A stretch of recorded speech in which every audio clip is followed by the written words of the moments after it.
Today we will discuss about simplification of boolean function by using tabulation method। तो आज हम पहले concept समझेंगे कि टेबुलेशन मेथड को हम कैसे यूज़ करेंगे बूलियन फंक्शन को सिंप्लीफाई करने के लिए। तो सबसे पहले मैंने इसमें आपके लिए, आपको इजी हो इसके लिए मैंने नोट्स बनाए हैं आपके लिए कि सबसे पहला स्टेप हम क्या करेंगे, step by step. First step में हम जो भी हमें मिन टर्म दिए होंगे उनकी हम बाइनरी फॉर्म लिख लेंगे। और अब मैंने पहले वीडियो बना रखी है मिन टर्म मैक्स टर्म, और आपको बेसिक कॉन्सेप्ट क्लियर करने हैं तो आप वीडियो भी देख सकते हैं। और सेकंड है आपका, फिर सेकंड स्टेप में आपको क्या करना है कि जो भी मिन टर्म है उन्हें कैसे अरेंज करना है नंबर ऑफ़ वंस के अकॉर्डिंग। जितने नंबर ऑफ़ वंस होंगे, उन नंबर ऑफ़ वंस 0 होंगे तो एक ग्रुप बना देंगे, नंबर ऑफ़ वंस 1 होंगे तो दूसरा ग्रुप बनाएंगे, नंबर ऑफ़ वंस 2 होंगे तो हम तीसरा ग्रुप बनाएंगे। हम प्रॉब्लम सॉल्व करेंगे तो आपके समझ में आ जाएगा। तो थर्ड है, थर्ड में क्या करेंगे हम बाइनरी नंबर्स को, जो मिन टर्म की बाइनरी नंबर है उन्हें कंपेयर करेंगे एक ग्रुप से नेक्स्ट ग्रुप में, और फिर उसमें देखेंगे क्या 1 बिट का डिफरेंस है, और डिफरेंस है तो वो दोनों मैच होंगे, नहीं है डिफरेंस तो वो मैच नहीं होंगे, और मैच होंगे तो हम उसके आगे टिक लगा देंगे। और जो 1 बिट का डिफरेंस है, जिस बिट का डिफरेंस आ रहा है, 1 बिट का डिफरेंस आ रहा है तो उसमें आप डैश लगा देंगे।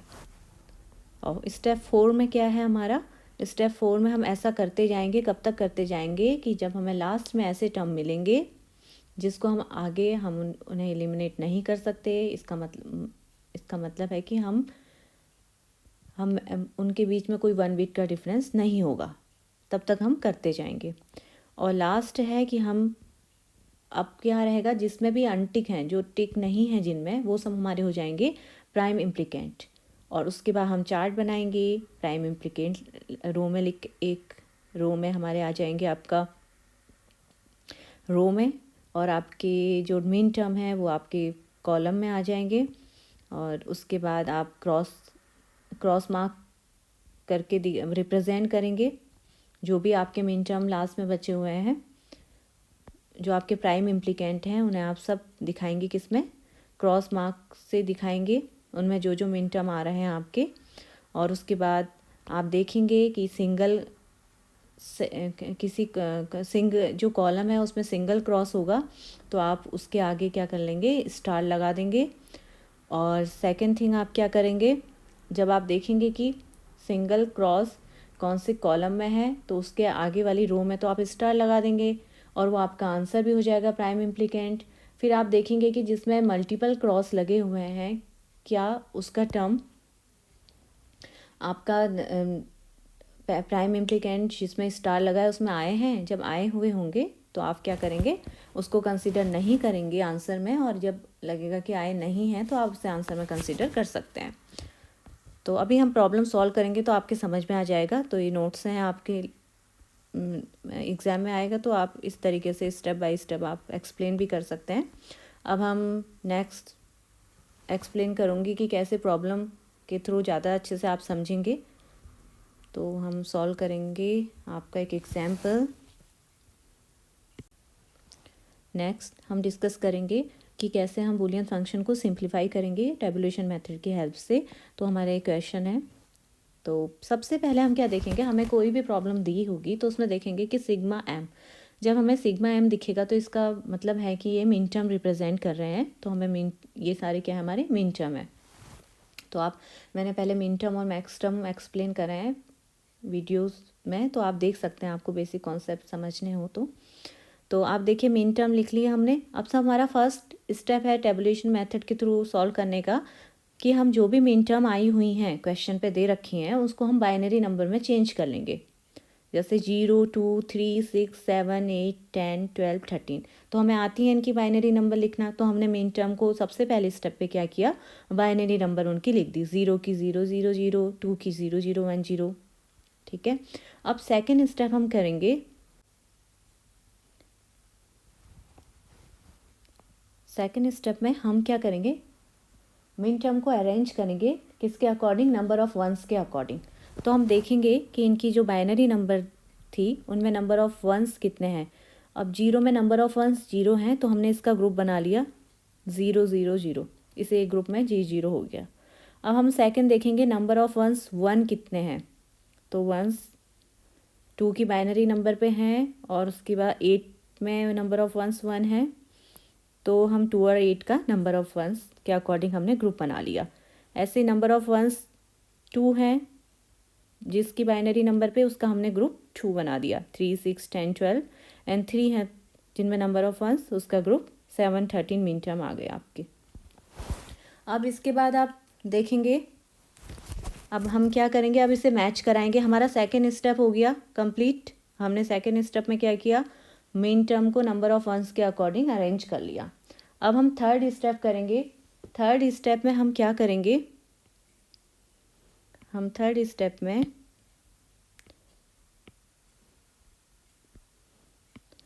ग्रुप को मैच कराएंगे। कैसे कराएंगे, जैसे G0 ग्रुप है तो उसे हम किसके नेक्स्ट ग्रुप से मैच कराएंगे, G1 से, और G1 को G2 से और G2 को G3 से। तो मैच कैसे कराना है, हमें देखना है क्या उनकी बाइनरी नंबर पे एक बिट का डिफरेंस है। जब एक बिट का डिफरेंस होगा तो वो हो जाएंगे मैच। मैच होने के बाद हम टिक लगा देंगे उन दोनों में, और उसके बाद जो भी बिट उनका 1 बिट का डिफरेंस जिसमें आया हुआ है उसके प्लेस पे क्या आ जाएगा, डैश आ जाएगा। तो देखिए कैसे करेंगे।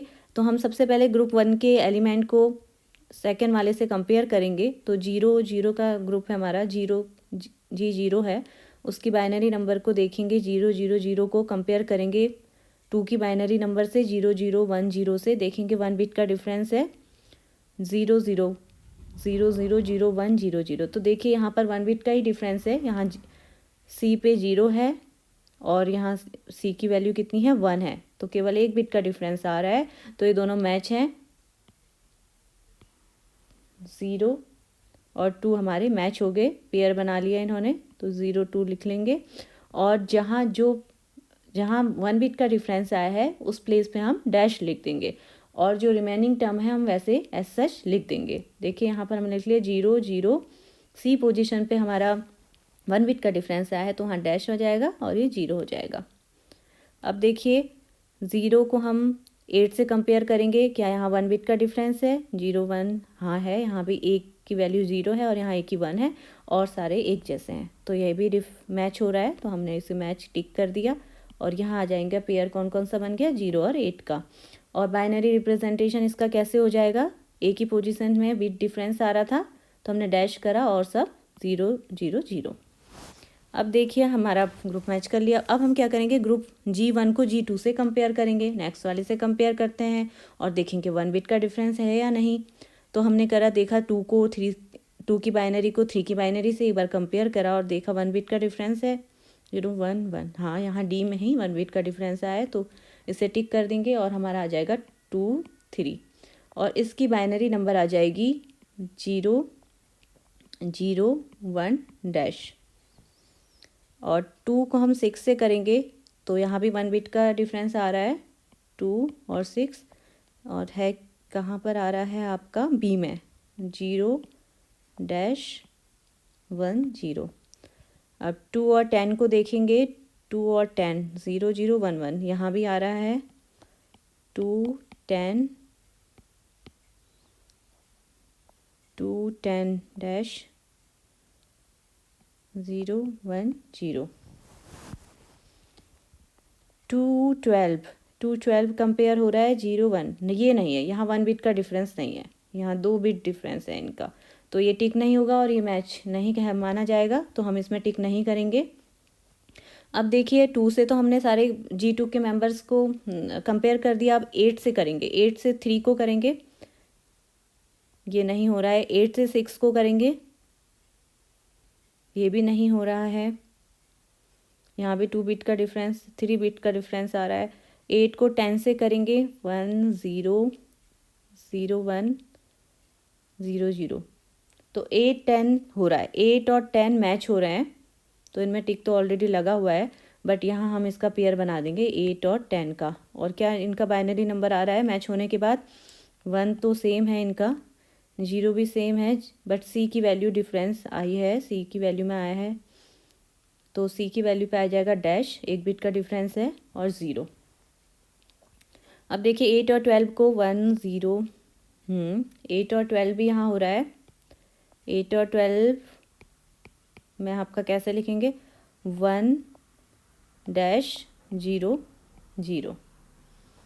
अब आप ग्रुप 2 के मेंबर को 3 से कंपेयर करेंगे, 3 और 7 में, तो यहाँ भी क्या 1 बिट का डिफरेंस है 3 और 7 में, हाँ है, टिक कर देंगे 3 और 7, 0-1-1।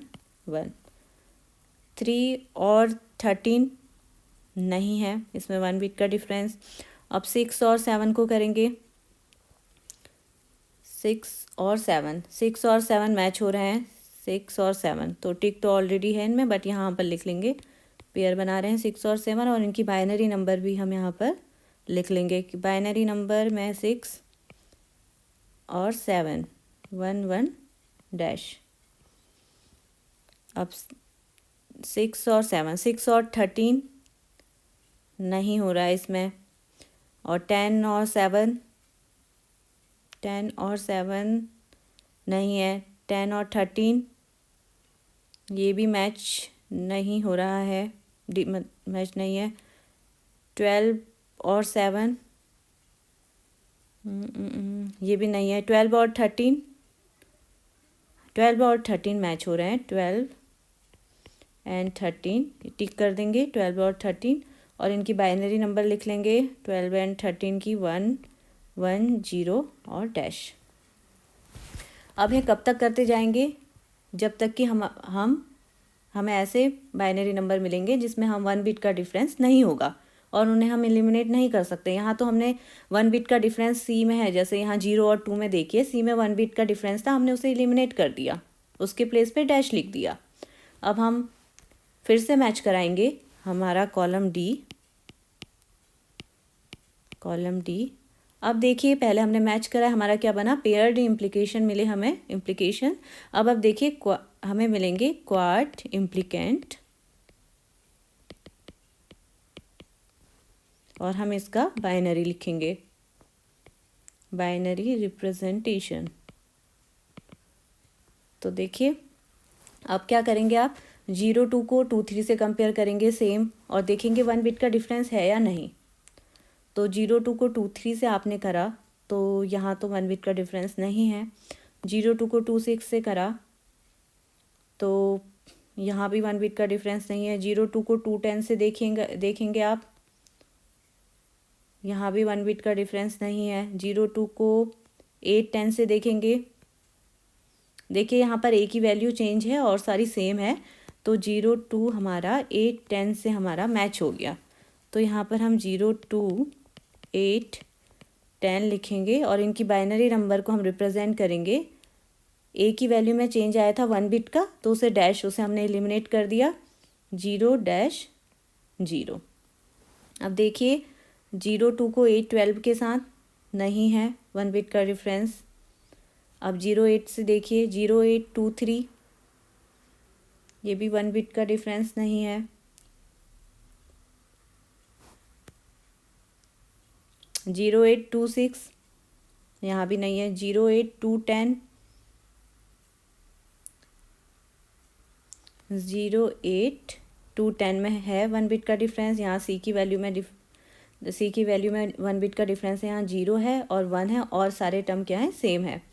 बट अब देखिए 0-8 हम मैच कर दिया, बट हमारा 0-8-2-10 तो पहले वाले में भी आ गया है, सारे मिन टर्म इंक्लूड हो चुके हैं 0-2-8-10, तो हमें दोबारा लिखने की कोई ज़रूरत नहीं है। अब उसके बाद हमने 0-8-2-10 में देख लिया, 0-8-8-10 नहीं मैच हो रहा है।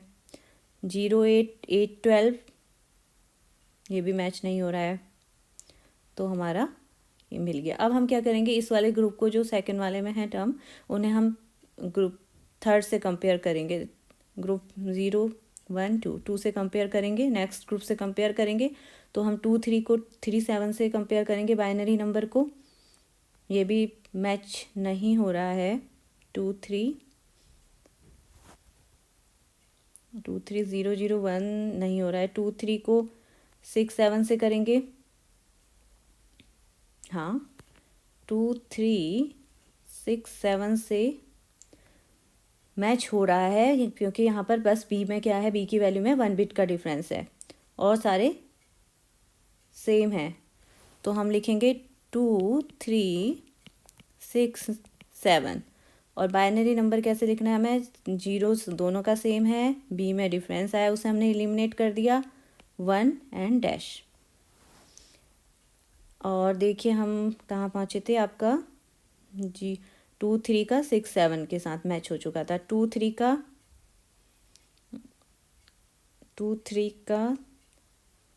12 13 के साथ,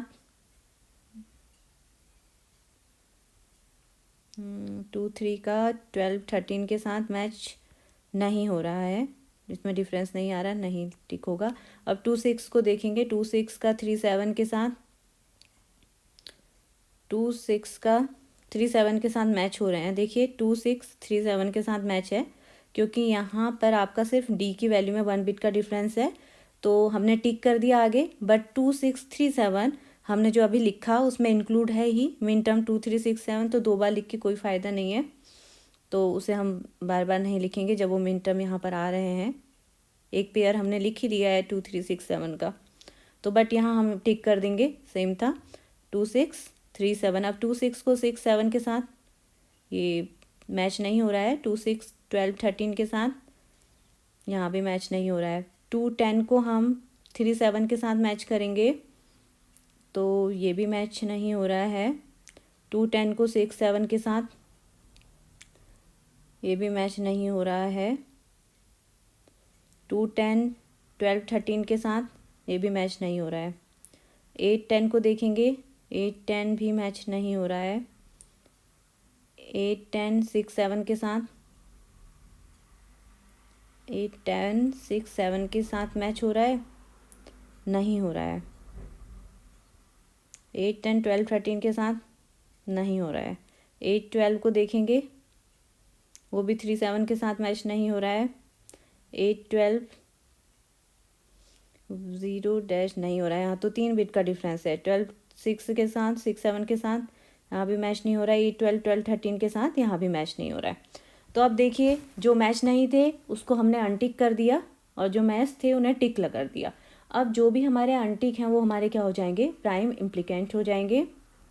तो यहाँ पर हमने ए बी सी और डी से इनको रिप्रेजेंट कर दिया। अब हमारा 5, उसमें क्या करना है, हमें प्राइम इम्प्लीकेंट जो हमें मिले हुए हैं उनका चार्ट बनाना है। तो रो में हम प्राइम इम्प्लीकेंट रिप्रेजेंट करेंगे और कॉलम में हम दिखा देंगे मिन टर्म्स। अब देखिए ए सी बार डी बार कैसे लिखा हमने, ए यहाँ था, 8 और 12 के आगे जो हमारा हमने एलिमिनेट करने के बाद जो भी बाइनरी नंबर रिप्रेजेंट हुए थे 1, बी हमने एलिमिनेट कर दिया था, सी की वैल्यू 0 थी और डी की वैल्यू 0 थी। और हम जानते हैं मिन टर्म को कैसे रिप्रेजेंट करते हैं, जो 1 होते हैं वो तो नॉर्मल वेरिएबल दिखाता है, और 0 क्या दिखाता है, कॉम्प्लीमेंट दिखाता है। तो अब ए को हमने ए लिख लिया, और बी की वैल्यू तो है नहीं कुछ, सी 0 है तो सी बार, और डी डी बार, तो ए सी बार डी बार हो गया। और ऐसे ही हमारा 12 और 13 के आगे देखिए बी जो हमारा प्राइम इम्प्लीकेंट हमको मिला है उसको हम कैसे रिप्रेजेंट करेंगे, ये मीन टर्म है, मीन टर्म में जो 1 होते हैं वो नॉर्मल वेरिएबल दिखाता है। तो बी को देखिए जो प्राइम इम्प्लीकेंट है, इसमें ए की वैल्यू 1 है, बी 1 है और सी 0 है और डी तो है ही नहीं, तो ए बी सी के टर्म में होगा। ए 1 है तो ए, बी की वैल्यू 1 है तो बी, और सी 0 है तो सी बार। ऐसे ही 0 to 8 10 में ए कुछ नहीं है, बी 0 है तो बी बार से दिखाएंगे, मिन टर्म है, और सी हमने एलिमिनेट कर दिया है, डी 0 है तो डी बार से रिप्रेजेंट करेंगे। ऐसे ही 2 3 6 7 में 0 है तो ए बार, और सी की वैल्यू 1 है तो सी। अब इसके बाद हम देखेंगे कि जो जो मिन टर्म इसमें आए हुए हैं उसके आगे हम क्रॉस कर देंगे। ए सी बार डी बार में 8 और 12 मिन टर्म है तो 8 और 12 के आगे क्रॉस कर दिया। ए बी सी बार में 12 और 13 है तो 12 और 13 के आगे क्रॉस कर दिया। बी बार डी बार में 0 है, 2 है, 8 है और 10 है, और ए बार सी बार में 2 3 6 7, 2 3 6 7। अब देखिए जो भी सिंगल क्रॉस का कॉलम है, सिंगल क्रॉस कॉलम के करस्पॉन्डिंग रो में स्टार लगा देंगे, इसके करस्पॉन्डिंग रो इसमें स्टार आ जाएगा। और ये भी सिंगल क्रॉस का है, इसके आगे स्टार लगा देंगे। और हमारा ये भी सिंगल क्रॉस के ही हैं, तो इसके आगे भी स्टार लग जाएगा। तो हमारा फाइनल आंसर हो जाएगा आपका A B C bar plus B bar D bar plus A bar C. So the star marked prime implicants are essential, so the simplified expression is f is equal to A B C bar plus B bar D bar plus A bar C. अब क्या देखेंगे, ये तो हमारे essential हैं, इन्हें तो हमें आंसर में रखना ही रखना है। फिर उसके बाद हमें क्या देखना है, जिनमें मल्टीपल क्रॉस लगे हुए हैं उनके करस्पॉन्डिंग मीन टर्म क्या इस फाइनल आंसर में आए हुए हैं। फाइनल आंसर में आए हुए हैं तो आप इग्नोर करेंगे और नेक्स्ट मल्टीपल क्रॉस वाले कॉलम को चेक करेंगे, और आए हुए होंगे तो आप इग्नोर कर देंगे और नहीं आए होंगे तो आंसर में इंक्लूड करेंगे। तो अब आप देखिए मल्टीपल क्रॉस वाला कौन सा कॉलम है। जैसे 8 मिन टर्म का कॉलम मल्टीपल क्रॉस है तो इसके आगे 8 और 12 मिन टर्म आए हुए हैं इसमें। तो हम देखेंगे इसमें 8 और 12 मिन टर्म आए हैं, क्या वो हमारे आंसर में आए हैं। तो जिनमें स्टार लगा हुआ है उसमें तो 8 भी है और 12 भी है, तो अब हम इसे इंक्लूड नहीं करेंगे। तो ये हमारा फाइनल आंसर हो गया। वीडियो को लाइक और सब्सक्राइब करिए आपको अच्छा लगता है तो। और कोई क्वेश्चन हो या कोई टॉपिक समझ में नहीं आता है तो आप कमेंट कर सकते हैं, मैं उसके लिए वीडियो अपलोड करूँगी नेक्स्ट टाइम।